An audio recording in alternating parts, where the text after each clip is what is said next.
আসামলজি চেনেলটোলৈ সকলোকে স্বাগতম জনাইছো। আজিৰ ভিডিঅ'টোত কেইটামান গুৰুত্বপূৰ্ণ সাধাৰণ জ্ঞানৰ প্ৰশ্নোত্তৰ উল্লেখ কৰা হ'ল।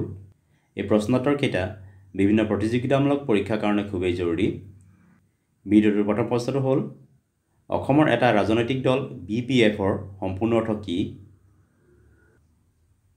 উত্তৰ BPFৰ ফুল ফৰ্ম হ'ল বড়োলেণ্ড পিপলছ ফ্ৰণ্ট।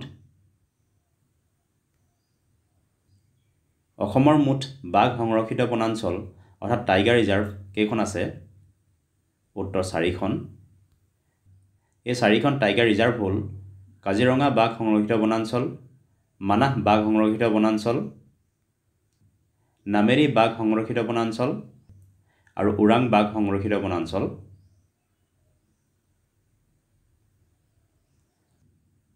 জল জীৱন মিছন আঁচনি কোনটো মন্ত্ৰণালয়ৰ লগত জড়িত? উত্তৰ জল শক্তি মন্ত্ৰণালয়। জল শক্তি মন্ত্ৰণালয়ৰ বৰ্তমান মিনিষ্টাৰ হৈছে CR পাটিল।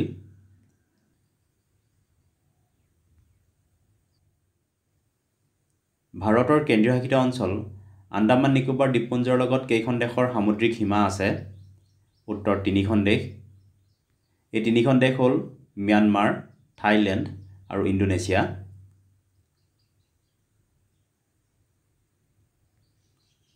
আয়তৰ ক্ষেত্ৰফল উলিওৱাৰ সূত্ৰ কি? উত্তৰ আয়তৰ ক্ষেত্ৰফল অৰ্থাৎ এৰিয়া সমান দীঘ পূৰণ প্ৰস্থ।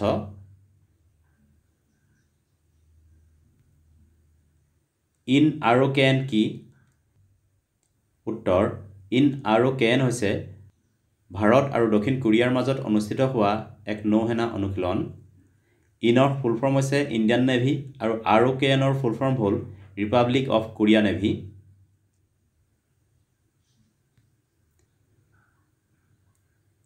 বিশ্বৰ আটাইতকৈ ডাঙৰ তামৰ খনি অৰ্থাৎ কপাৰ মাইন কোনখন দেশত আছে?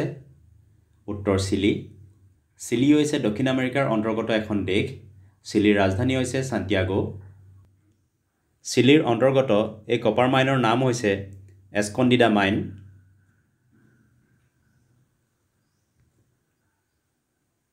কাৰ পৰামৰ্শ অনুসৰি এখন ৰাজ্যত ৰাষ্ট্ৰপতি শাসন বলবৎ কৰা হয়? উত্তৰ ৰাজ্যপাল। ডেজাৰ্ট ৰাষ্ট্ৰীয় উদ্যান কোন দেশত আছে? উত্তৰ ভাৰতত। এই ৰাষ্ট্ৰীয় উদ্যান ভাৰতৰ ৰাজস্থান ৰাজ্যত আছে। কেপ ভাৰ্ডে এই দেশখন কোনখন মহাদেশৰ অন্তৰ্গত? উত্তৰ আফ্ৰিকা মহাদেশ। কেপ ভাৰ্ডেৰ ৰাজধানী হ'ল প্ৰায়া। অসমত হোৱা কোনবিধ উদ্ভিদ ৰছী বা জৰী প্ৰস্তুতৰ কাৰণে সৰ্বাধিক ব্যৱহৃত হয়? উত্তৰ মৰাপাট। দৈয়াং সংৰক্ষিত বনাঞ্চল কোনখন জিলাত আছে? উত্তৰ গোলাঘাট জিলা। দৈয়াং সংৰক্ষিত বনাঞ্চল অসম আৰু নাগালেণ্ডৰ সীমাত অৱস্থিত। ভাৰতৰ আটাইতকৈ পুৰণি ৰাষ্ট্ৰীয় খেল পুৰস্কাৰ কি? উত্তৰ মৌলানা আবুল কালাম আজাদ ট্ৰফী। এই পুৰস্কাৰ ইণ্টাৰ ইউনিভাৰ্চিটি খেলত প্ৰদান কৰা হয়। ভাৰত ৰত্ন লাভ কৰা প্ৰথম খেলুৱৈ কোন আছিল? উত্তৰ শচীন তেণ্ডুলকাৰ। ক্ৰিকেট খেলুৱৈ শচীন তেণ্ডুলকাৰক 2014 বৰ্ষত ভাৰত ৰত্ন প্ৰদান কৰা হৈছিল। এইকেইটা আছিল কেইটামান গুৰুত্বপূৰ্ণ জিকে। ভিডিঅ'টো চোৱাৰ বাবে ধন্যবাদ। যদি ভিডিঅ'টো ভাল লাগিলে লাইক কৰিবলৈ লগতে চেনেলটো ছাবস্ক্ৰাইব কৰিবলৈ অনুৰোধ জনালোঁ। ধন্যবাদ।